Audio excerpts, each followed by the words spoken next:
Hello friends, welcome back to my channel Undoubt Business, जहां आपके हर doubts clear किए जाते हैं। आई होप कि आपकी प्रिपरेशंस अच्छी चल रही है और मेरे वीडियोस आपको आपके हर कंसेप्ट को क्लियर करने में हेल्प कर रहे हैं। दोस्तों, अगर आपको मेरे वीडियोस पसंद आते हैं तो मेरे वीडियोस को लाइक कीजिए, अपने फ्रेंड्स में शेयर कीजिए, मेरे वीडियोस पे अच्छे अच्छे कमेंट कीजिए एंड मेरे चैनल को सब्सक्राइब कीजिए एंड पास वाले बेल आइकन पे हिट करिए ताकि आपको लेटेस्ट मेरे सारे वीडियोस आप तक सबसे पहले पहुँचे। तो हम कर रहे थे केस स्टडीज़ पे डिस्कशन। आज हम उस केस स्टडीज़ को ही के डिस्कशन को ही आगे बढ़ाते हुए आज हम नए चैप्टर की केस स्टडीज़ डिस्कस करेंगे। अभी तक हमने बिजनेस एनवायरनमेंट की केस स्टडीज़ डिस्कस कर ली है। अब हम प्लानिंग की केस स्टडीज़ डिस्कस करेंगे, जो कि है हमारा 4th चैप्टर। तो ठीक है, प्लानिंग के चैप्टर को मैंने 2 पार्ट्स में डिवाइड किया है।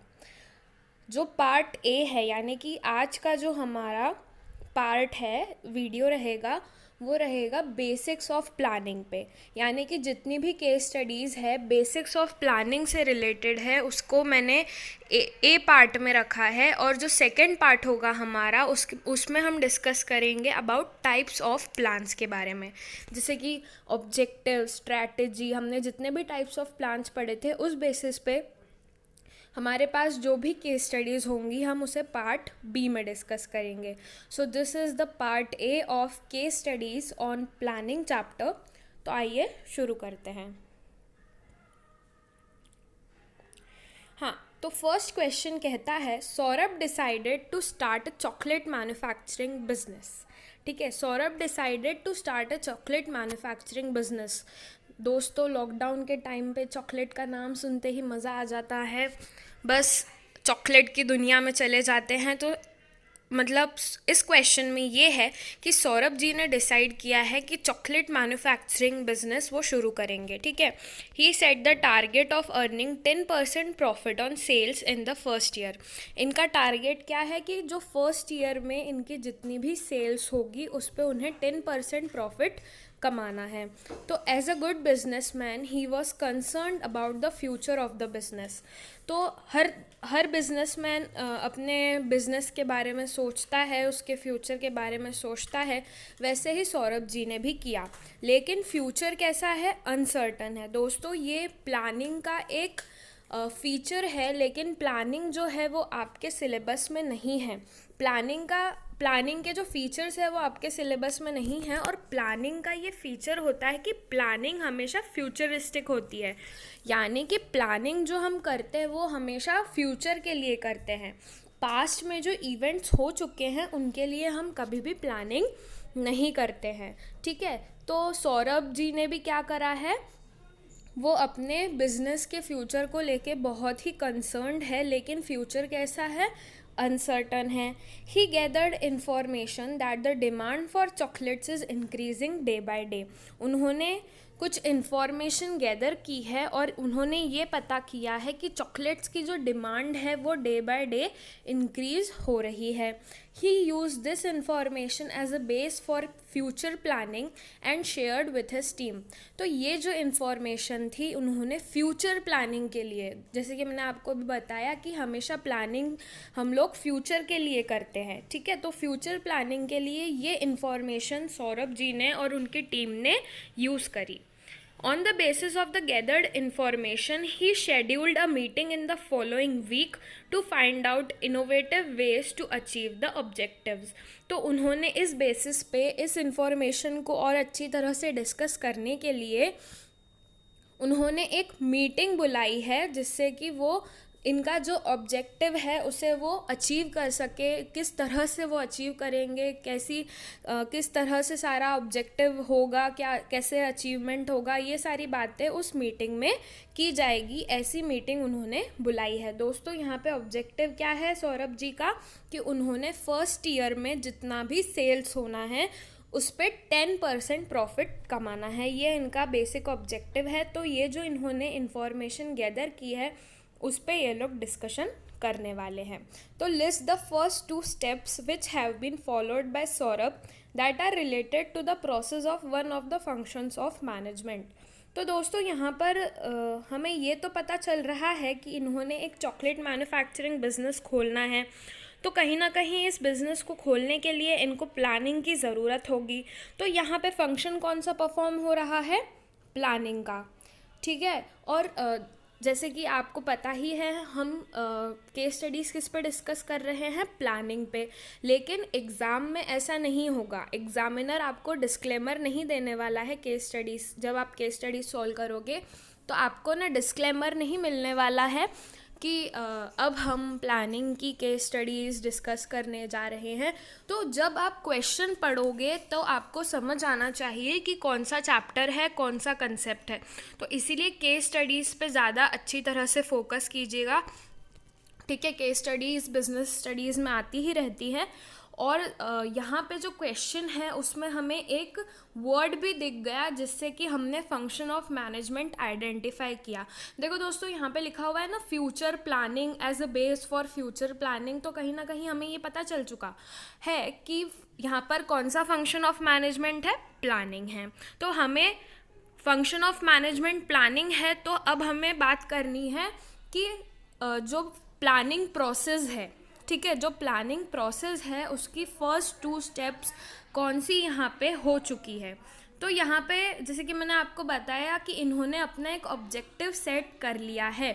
और जब भी हम प्लानिंग करते हैं तो सबसे पहले हमारा क्या रहता है कि हमें हमारे बिजनेस के लिए ऑब्जेक्टिव सेट करना है, ठीक है। तो फर्स्ट स्टेप कौन सी हो गई यहाँ पे, देखो फर्स्ट स्टेप हो गई है सेटिंग ऑब्जेक्टिव्स।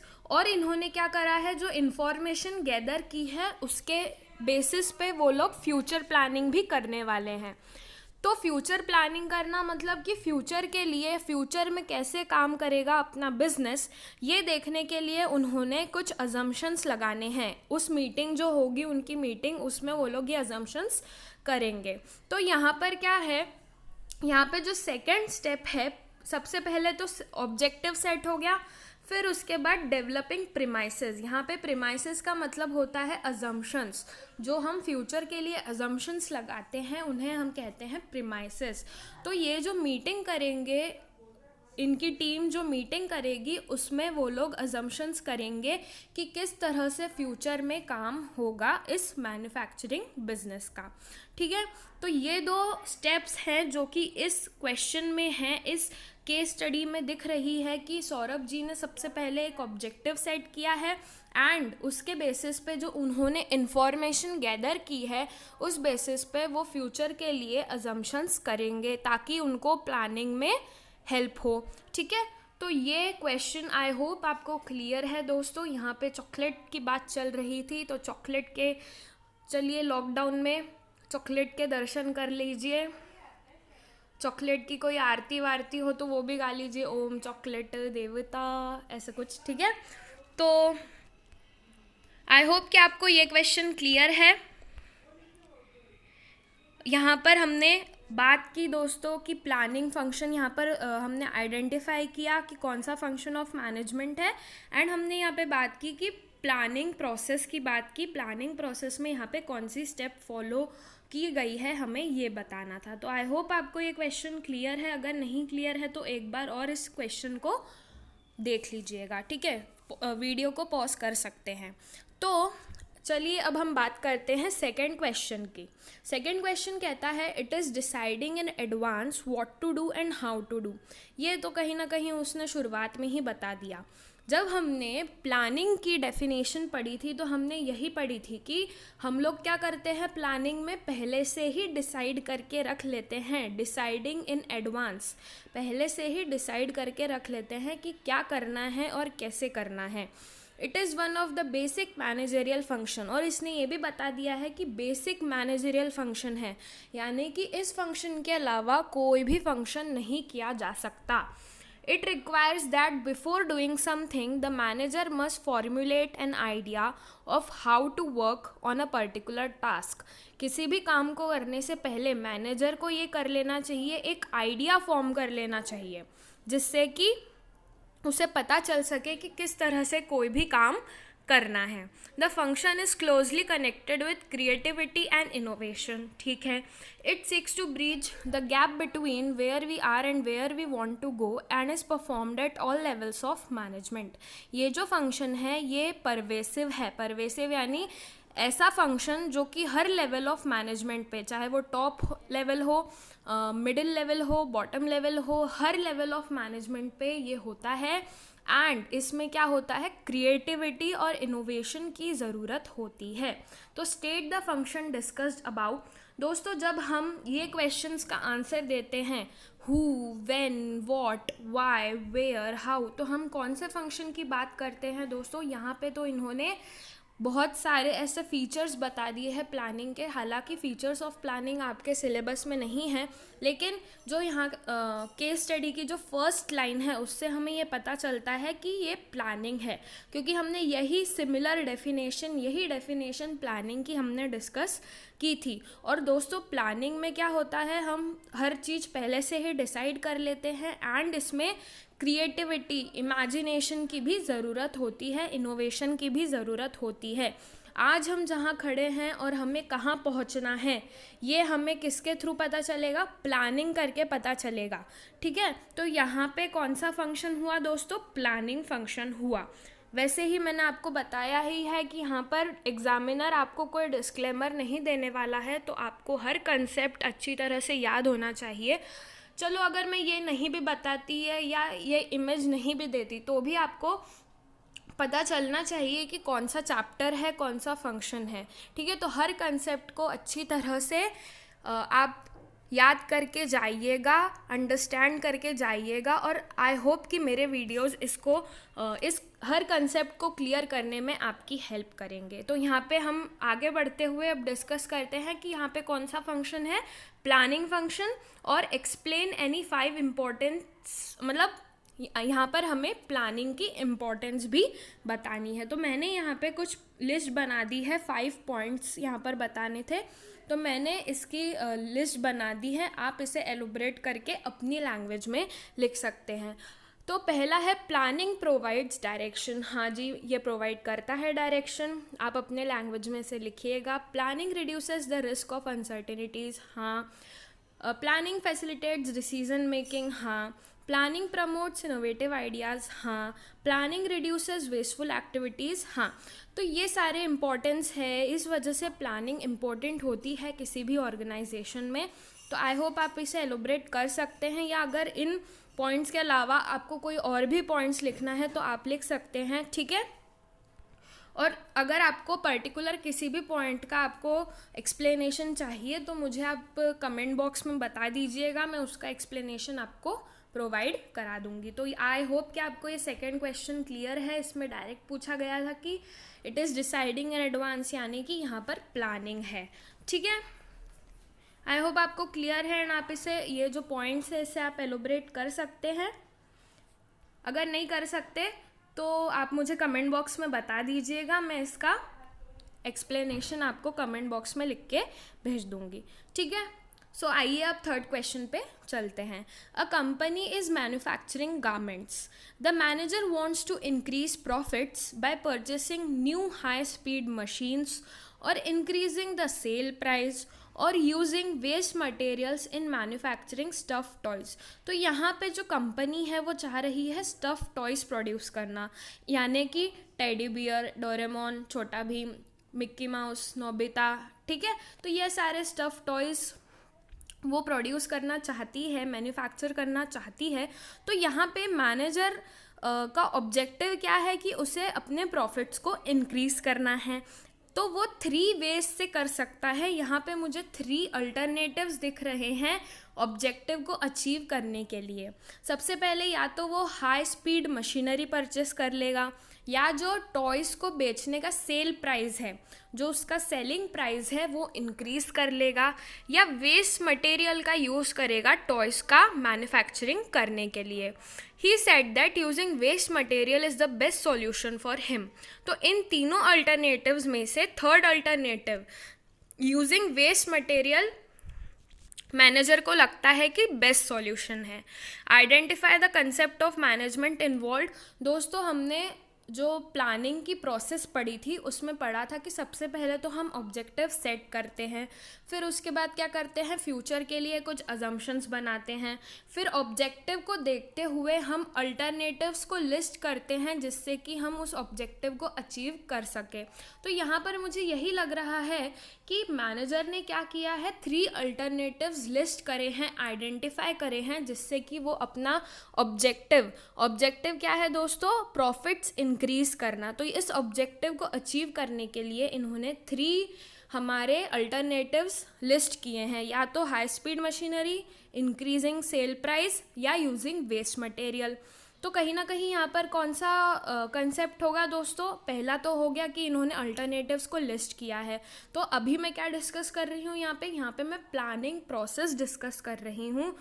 तो जब हमारे अजम्पशंस बन जाते हैं प्लानिंग के, मतलब फ्यूचर के जब हम अजम्पशंस क्रिएट कर लेते हैं, उसके बाद हम लोग वेरियस अल्टरनेटिव्स को लिस्ट करते हैं, और यहाँ पे मैनेजर ने बेस्ट अल्टरनेटिव को भी चूज़ किया है, वो था यूजिंग वेस्ट मटेरियल। तो यहाँ पर हमें बताना है कि कौन सा कंसेप्ट है, यहाँ पे कंसेप्ट है प्लानिंग का, क्योंकि यहाँ पे क्या चल रहा है, प्लानिंग प्रोसेस चल रही है कि किस तरह से वो टॉयज़ को मैन्युफैक्चर करेगा, कौन से अल्टरनेटिव्स हैं और कौन सा बेस्ट अल्टरनेटिव है। तो यहाँ पे मुझे लगा है प्लानिंग का प्रोसेस है, तो यहाँ पे कौन सा कंसेप्ट हुआ, प्लानिंग। ठीक है दोस्तों, तो आई होप आपको क्लियर है ये क्वेश्चन को रीड करते हुए ही पता चलना चाहिए कि कौन सा कंसेप्ट है, कौन सा चैप्टर है, कौन सा चीज़ हमें यहाँ पर पूछी गई है। ठीक है, तो आई होप आपको ये जो टॉयज़ वाला क्वेश्चन है ये क्लियर है। तो आइए अब हम चलते हैं 4th क्वेश्चन पे। 4th क्वेश्चन कहता है, Palvinder is working as a supervisor in Alpha Limited. Palvinder ji जो हैं वो सुपरवाइज़र के उस पर काम करते हैं, पोस्ट पर, अल्फ़ा लिमिटेड में। To achieve the target he wants to try a new method and different way of allocating the work. तो यहाँ पे जो उनका टारगेट है उसे अचीव करने के लिए पलविंदर जी चाहते हैं कुछ नए तरीके अपनाना, कुछ न्यू मेथड्स अपनाना, ट्राई करना, एंड जो वो डिवीजन ऑफ वर्क करते हैं यानी एलोकेटिंग द वर्क। तो डिवीजन ऑफ वर्क वो जो करते हैं वो चाहते हैं कि कुछ अलग ढंग से वो डिवीजन ऑफ वर्क या एलोकेशन ऑफ वर्क करें। ये सुपरवाइजर हो गया। His superior did not permit him and forced him to do the work strictly as per plan. अब सुपरवाइज़र के ऊपर जो उनका सुपीरियर था, उन्होंने ये परमिशन नहीं दी कि आप अपना तरीका अपना सकते हो या डिफरेंट वे यूज़ कर सकते हो डिवीज़न ऑफ वर्क के लिए, और उन्होंने ये बोला कि जैसा प्लान बना है आपको स्ट्रिक्टली फॉलो करना पड़ेगा।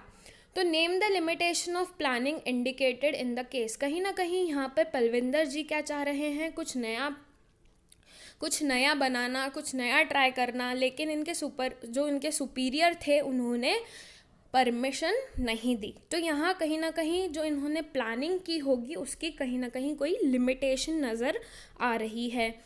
Name the value overlooked by Palwinder supervisor. और हमें ये भी बताना है कि सुपीरियर जो था, पलविंदर जी का सुपीरियर जो था, उन्होंने कौन सी वैल्यू फॉलो नहीं की। तो the limitation of planning indicated here is planning reduces creativity. Palvinder ji यहाँ क्या चाहते थे, कुछ अच्छा नई क्रिएटिव काम करना चाहते थे वो, लेकिन उनके जो सुपरवाइज़र थे, उनके जो सुपीरियर थे, उन्होंने ऐसा करने नहीं दिया। तो ये एक प्लानिंग की लिमिटेशन हो गई है। हमने लिमिटेशंस ऑफ प्लानिंग में डिस्कस किया था कि प्लानिंग रिड्यूसेस क्रिएटिविटी, क्योंकि जो प्लान पहले से बन चुके हैं और अगर कोई चाहता है कि उसमें कोई चेंज लाना है, ठीक है, तो वो नहीं ला सकता, और क्योंकि उसमें बहुत टाइम भी लगता है, तो कहीं ना कहीं जो बंदा है जो कुछ नया करना चाहता है उसकी क्रिएटिविटी भी रिड्यूस हो जाती है। फॉर बेटर एक्सप्लेनेशन आप मेरे वीडियोस को चेकआउट कर सकते हैं जो मैंने डाले हुए हैं। मेरी प्लेलिस्ट जो होगी मैं इसके डिस्क्रिप्शन बॉक्स में दे दूँगी आपको, ठीक है। और जो हमारा बी पार्ट है वो कहता है name the value overlooked by Palwinder supervisor. The value overlooked by the supervisor is motivating and encouraging employees. तो यहाँ पे पलविंदर जी के जो सुपीरियर थे उनका काम क्या था कि भैया ये जो एम्प्लॉय है, ये जो वर्कर है, ये कुछ नया लेके आया है, कुछ नया सजेशन लेके आया है,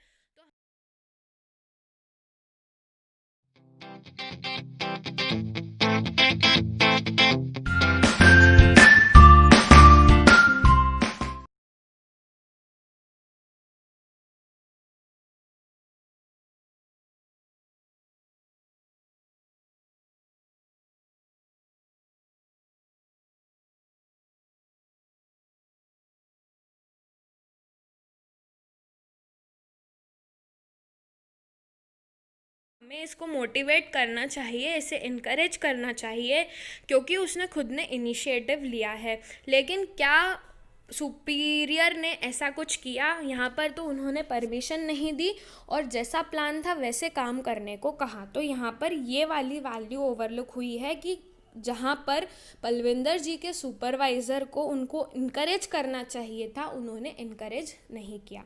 तो यहाँ पर ये वाली वैल्यू फॉलो नहीं की गई।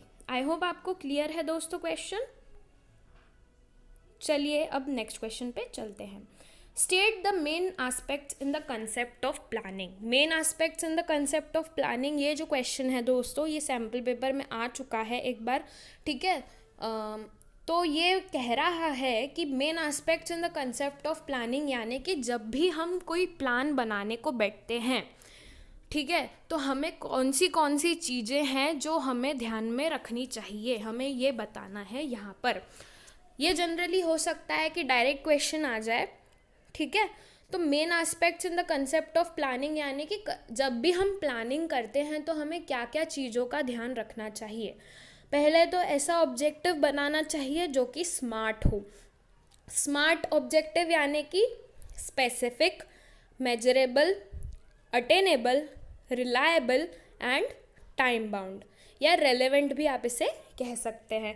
तो एक ऐसा ऑब्जेक्टिव हमें सेट करना है जो कि स्मार्ट हो और जो हमें अच्छे बेनिफिट्स भी ला कर दे। We should identify various alternatives for achieving the goal decided. अब ये जो आपका स्मार्ट ऑब्जेक्टिव आपने डिसाइड किया है, उसको अचीव करने के लिए आप एक ही तरीके से आप अचीव नहीं कर सकते, ठीक है। तो आपको वेरियस अल्टरनेटिव्स आइडेंटिफाई करके रखने हैं एंड उनमें से जो बेस्ट वे है गोल को अचीव करने का, वो आपको सिलेक्ट करना चाहिए। तो जब भी हम प्लानिंग करते हैं तो हमें ये सारी चीज़ों का ध्यान रखना चाहिए, ठीक है। आई होप आपको ये क्वेश्चन क्लियर है। चलिए अब हम नेक्स्ट क्वेश्चन पे चलते हैं। Suhasini, a home science graduate from a reputed college, has recently done a cookery course. She wished to start her own venture with a goal to provide healthy food at reasonable prices. Suhasini ji चाहते हैं कि अपना एक business खोले जो healthy food provide कराएगा, वो भी eight reasonable prices. After analyzing various options for starting her business venture, they shortlisted the options to sell ready-made and ready-to-make shakes and sattu milkshake. तो बहुत सारे अल्टरनेटिव्स को एनालाइज करने के बाद, ठीक है, बहुत सारे अल्टरनेटिव्स को एनालाइज करने के बाद उन्होंने दो ऑप्शंस को अपने लिए ठीक समझा है। या तो वो रेडीमेड या ready to make milk shakes देंगी या सत्तू का मिल्क शेक देंगी। Then they weighted the benefits and disadvantages of both the shortlisted options. अब हर एक ऑप्शन का उन्होंने बेनिफिट्स और डिसएडवांटेजेस हर एक ऑप्शन का, यानी कि या तो readymade and ready to make shakes या सत्तू मिल्क शेक, इन दोनों का ये जो इन्होंने ऑप्शंस डिसाइड किए थे, इनके बेनिफिट्स और डिसएडवांटेजेस फिर उन्होंने आगे देखे, ठीक है। तो name the function of management been discussed about. तो कहीं ना कहीं सुहासिनी जी अपना बिजनेस वेंचर शुरू करना चाहती है एंड बिजनेस वेंचर के लिए मुझे ये लग रहा है कि ये लोग प्लानिंग कर रहे हैं कि कौन से ऑप्शन हमें देने चाहिए कस्टमर को। तो यहाँ पर कौन सा फंक्शन ऑफ मैनेजमेंट हो गया, देखो दोस्तों, milk shake, Oreo milk shake. क्या मैम, एक तो लॉकडाउन चल रहा है और आप इतने मिल्क शेक और चॉकलेट्स के फ़ोटो दिखा रहे हो, वैसे ही तो कुछ खाने को नहीं मिल रहा, आप लोग यही सोच रहे होगे। चलो कोई नहीं दोस्तों, लॉकडाउन थोड़े दिन की और बात है, फिर तो ये सब खाने को मिलेगा।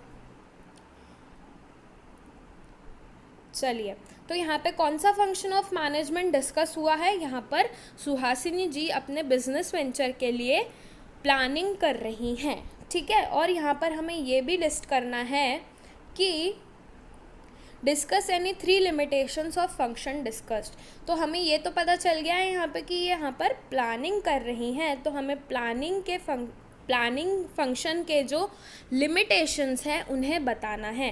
तो अभी हमने ऊपर डिस्कस किया कि इट रिड्यूसेस क्रिएटिविटी, पलविंदर जी वाले क्वेश्चन में हमने डिस्कस किया था।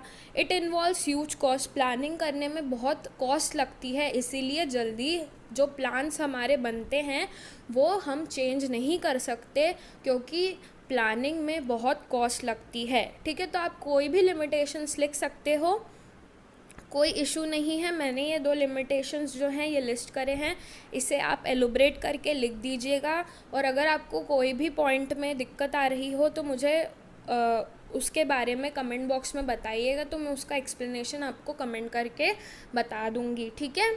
तो आई होप आपको 6th क्वेश्चन भी क्लियर है मिल्क शेक का। चलिए, तो अब हम बात करते हैं 7th क्वेश्चन की। Rahul, a worker is given a target of assembling 2 computers per day.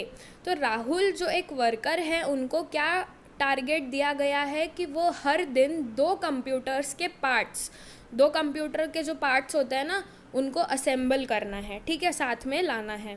Due to his habit of doing things differently an idea struck him which would not only reduce the assembling time of computers would also reduce the cost of production। तो यहाँ पे क्या हुआ है, राहुल जी की ये आदत है कि वो हर काम को बहुत अपनी अलग तरीके से करते हैं। तो उनको एक आइडिया आया जो कि ना सिर्फ असेंबलिंग टाइम को रिड्यूस करेगा, इसके साथ साथ कंप्यूटर का जो कॉस्ट ऑफ प्रोडक्शन है वो भी रिड्यूस होगा। Instead of appreciating him, Rahul's supervisor ordered him to complete the work as per methods and techniques decided earlier, as nothing could be changed at that stage। तो यहाँ पर भी वही बात हो रही है कि राहुल जो हर काम को अपने तरीके से डिफरेंट वे में करना चाहते हैं, और इस आइडिया को इंस्टेड ऑफ एप्रिशिएटिंग हिम, ये जो आइडिया था उनका उसको एप्रिशिएट करने की बजाय सुपरवाइज़र ने क्या बोल दिया, जैसे काम बताया गया है वैसे करो, अपना दिमाग मत चलाओ, जो भी मेथड्स एंड टेक्निक्स है आपको वैसे ही करना है, कोई भी चेंज नहीं हो सकता, ठीक है। तो the above para describes as one of the limitations of planning function. तो यहाँ पर कौन सा लिमिटेशन हो गया दोस्तों, प्लानिंग रिड्यूसेस क्रिएटिविटी। यहाँ पर भी राहुल जी की क्रिएटिविटी रिड्यूस हो गई, as the workers and employees have to follow what is already decided by the top management and restricts their participation and imagination power. तो कहीं ना कहीं उनकी क्रिएटिविटी रिड्यूस हो जाती है, क्योंकि उनको जैसा प्लान बनाया गया है वैसे ही काम करना है, और उनका पार्टिसिपेशन लेवल एंड इनका इमेजिनेशन पावर भी रिड्यूस हो जाता है। सो आई होप आपको ये क्वेश्चन क्लियर है राहुल जी का। जनरली सारे क्वेश्चंस लिमिटेशन पे ही आते हैं, ठीक है। तो क्वेश्चन नंबर 8 डिस्कस करते हैं अब। Mister Anil, a cricket coach, has set the target and made an approach for achieving pre determine objectives for team practice session. तो आपने देखा दोस्तों, अभी तो हम बिजनेस की ही बात कर रहे थे, अब आप देख पा रहे होंगे कि क्रिकेट जैसे गेम में भी, क्रिकेट में भी प्लानिंग की ज़रूरत होती है। तो मिस्टर अनिल जो है वो एक क्रिकेट कोच है, और उन्होंने एक टारगेट सेट कर लिया है, और उन्होंने एक अप्रोच बना लिया है, एक तरीका बना लिया है, जिससे कि वो टीम प्रैक्टिस सेशन, यानी कि जब उनकी टीम प्रैक्टिस करती है तब उनका किस तरह से ऑब्जेक्टिव अचीव होना है, उसके लिए उन्होंने एक अप्रोच, एक तरीका निकाला है, ठीक है। He told his players that they all have to work towards achieving team goal. Sorry guys, he told his players that they all have to work towards achieving team goal। तो team का जो गोल है उसे achieve करने के लिए हर player को काम करना होगा। These targets will have to be achieved against which actual performance will be measured। तो ये जो टारगेट्स हैं, ठीक है, और आपका जो एक्चुअल परफॉर्मेंस है, तो एक्चुअल परफॉर्मेंस के बदले में, के अगेंस्ट में आपका ये टारगेट, मतलब ये टारगेट और ये जो आपका एक्चुअल परफॉर्मेंस होगा, आपका टारगेट और आपका एक्चुअल परफॉर्मेंस, उसका कंपैरिजन किया जाएगा. इन the about case mister Anil has performed one of the function of management, identify the function and state the importance of the function identified in part A.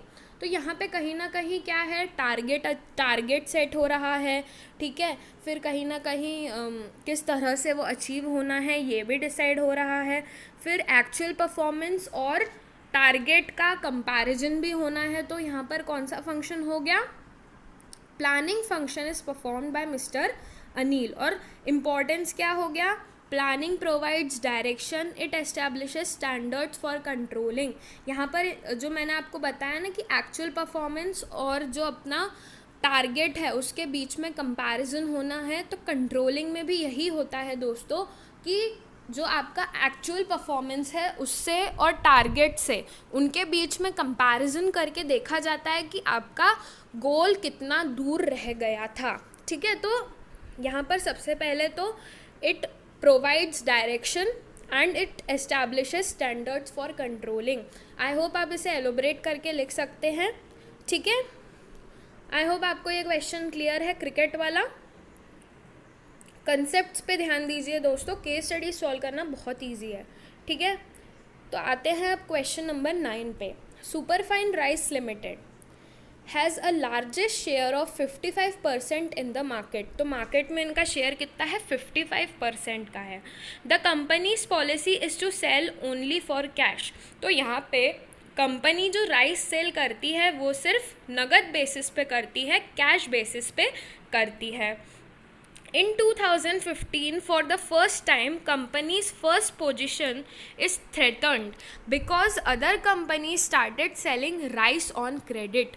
तो ये जो कंपनी थी ये सिर्फ कैश के लिए सेल करती थी, कैश के लिए सेल करती थी, लेकिन 2015 में इसकी जो फर्स्ट पोजीशन थी, इसका जो 55% का शेयर था वो कहीं ना कहीं थ्रेटन हो गया था, क्योंकि दूसरी कंपनीज़ ने क्या किया था, जो वो राइस सेल करती थी वो क्रेडिट पे करती थी. दूसरी कंपनीज़ क्रेडिट पे राइस को सेल करती थी.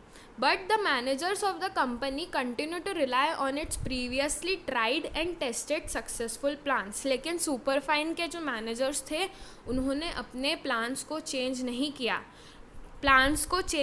किया, और जो पुराने उनके ट्राइड एंड टेस्टेड प्लान्स थे उसी पर वो बने रहे. उन्होंने बिल्कुल भी कुछ भी चेंज नहीं किया. Which did not work because the environment is not static. अब इस टाइम पे क्या हुआ, यहाँ पर क्रेडिट सेल शुरू हो गई थी दूसरी कंपनी के द्वारा, लेकिन सुपरफाइन लिमिटेड क्या कर रही थी, सिर्फ कैश पे सेल कर रही थी, अपने प्लान्स को भी वो चेंज नहीं करना चाहती थी. तो इस बार क्या हुआ, उनके जो प्लान्स थे जो पहले सही काम कर रहे थे, अब वो अच्छे से काम नहीं करे, उनका बिजनेस सक्सेसफुल नहीं हुआ. और यहाँ पर क्यों नहीं हुआ, क्योंकि इन्वायरमेंट कैसा होता है, इन्वायरमेंट डायनामिक होता है. जो इन्वायरमेंट में चेंजेस हो रहे हैं उसे हमें भी अडॉप्ट करना पड़ता है, लेकिन सुपरफाइन राइस लिमिटेड के मैनेजमेंट ने ऐसा नहीं किया. सॉरी. तो this led to decline in sales of the company. इससे क्या हो गया, सेल्स डिक्लाइन हो गई. The above situation is indicating to limitations which led to decline in sales, identify them.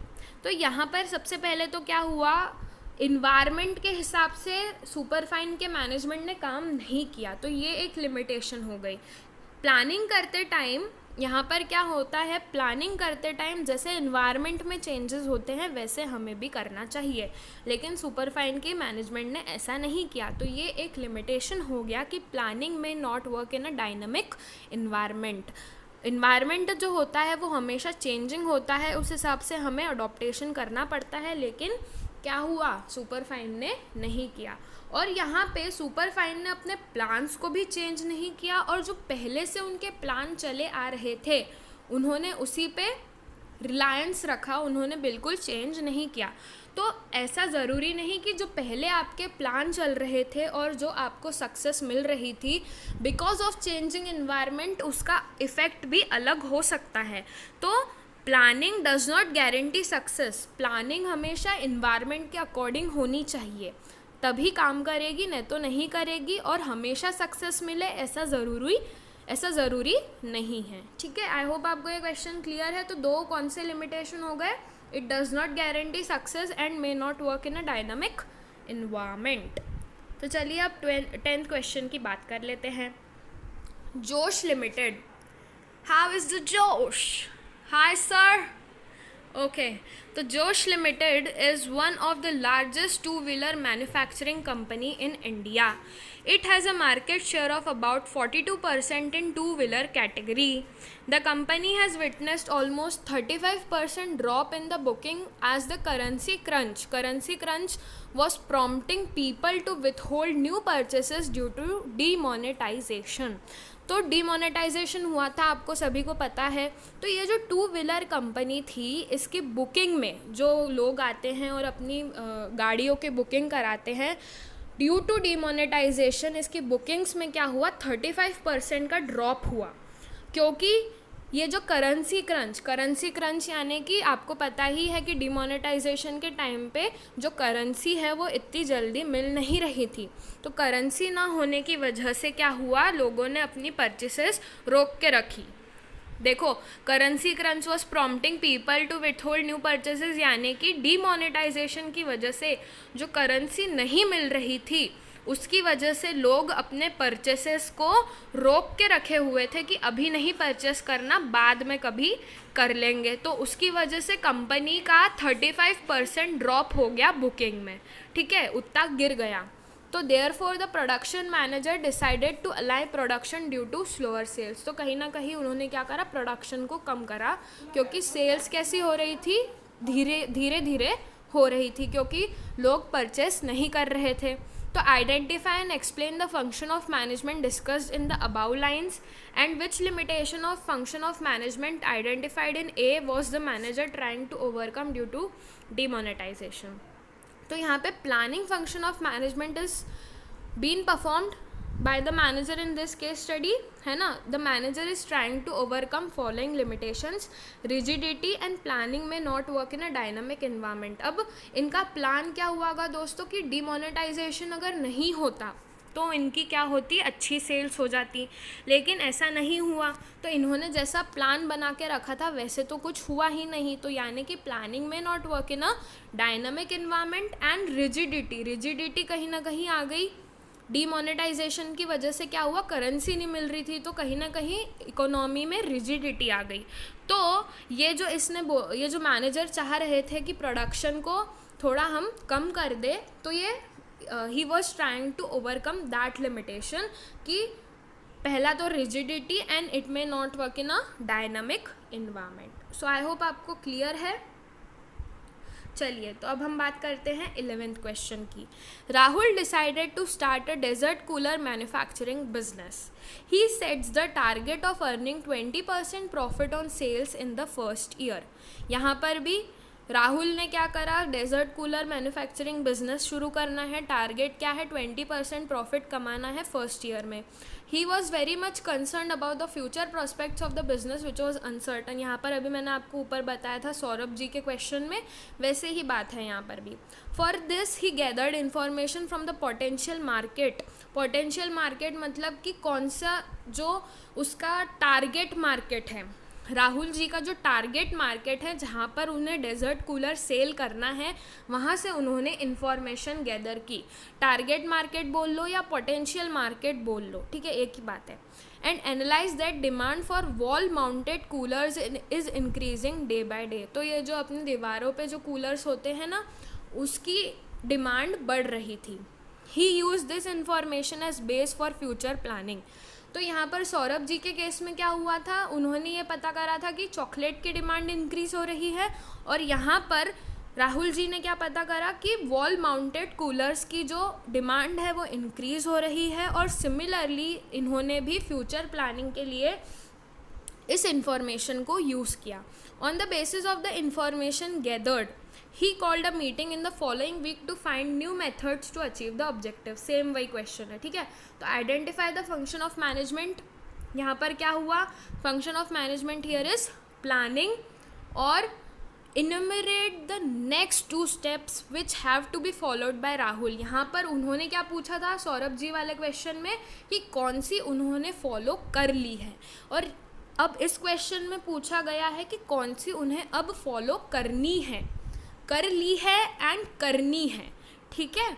तो यहाँ पे हमें बताना है कि enumerate the next 2 steps which have to be followed by Rahul that are related to process of one of the function of management. तो यहाँ पे राहुल जी अपने बिजनेस के लिए क्या कर रहे हैं, प्लानिंग कर रहे हैं. तो प्लानिंग की प्रोसेस में उन्होंने सबसे पहले तो क्या कर लिया है, टारगेट सेट कर लिया, ठीक है. फिर उन्होंने फ्यूचर प्लानिंग करना शुरू कर दी, यानी कि डेवलपिंग प्रीमाइसेस. तो उसके बाद क्या करना है उन्हें, अब identifying alternative courses of action. अब उस ऑब्जेक्टिव को अचीव करने के लिए वो कौन से वेज से, अल्टरनेटिव से वो लोग अचीव कर सकते हैं ऑब्जेक्टिव को, और सबसे बेस्ट अल्टरनेटिव को इवैल्यूएट करना, एनालाइज करना, एंड फिर बेस्ट अल्टरनेटिव को चूज़ करना. तो ये बात अब राहुल जी को करनी है. सो आई होप आपको ये सारे क्वेश्चंस क्लियर है दोस्तों. ये हमारा था पार्ट ए, ठीक है. वीडियो बहुत बड़ी हो गई है, कोई बात नहीं. आई होप आपको ये सारे क्वेश्चंस क्लियर है. अगर कोई भी क्वेश्चन में डाउट हो तो मुझे कमेंट बॉक्स में क्वेश्चन नंबर डाल के बता दीजिएगा. इस वीडियो में हमने 11 क्वेश्चंस डिस्कस किए हैं, तो आप मुझे बता दीजिएगा कि पर्टिकुलर कौन से क्वेश्चन में आपको डाउट है, ठीक है. और अगर आपको जो मैंने आपको पॉइंट्स एलोबरेट करने को बोले थे उसमें भी अगर आपको कोई डाउट हो तो वो पॉइंट जो है वो आप मुझे कमेंट बॉक्स में बताइएगा, तो उसका एक्सप्लेनेशन मैं आपको भेज दूँगी, ठीक है. सो आई होप आपको ये सारे क्वेश्चंस क्लियर है, कोई भी डाउट नहीं है. ये पार्ट ए था, तो stay tune for the next part, ठीक है. और भी हम केस स्टडीज सॉल्व करने वाले हैं, टाइप्स ऑफ प्लान्स पे करेंगे अब. So thank you for watching my video, keep watching under business. Thank you.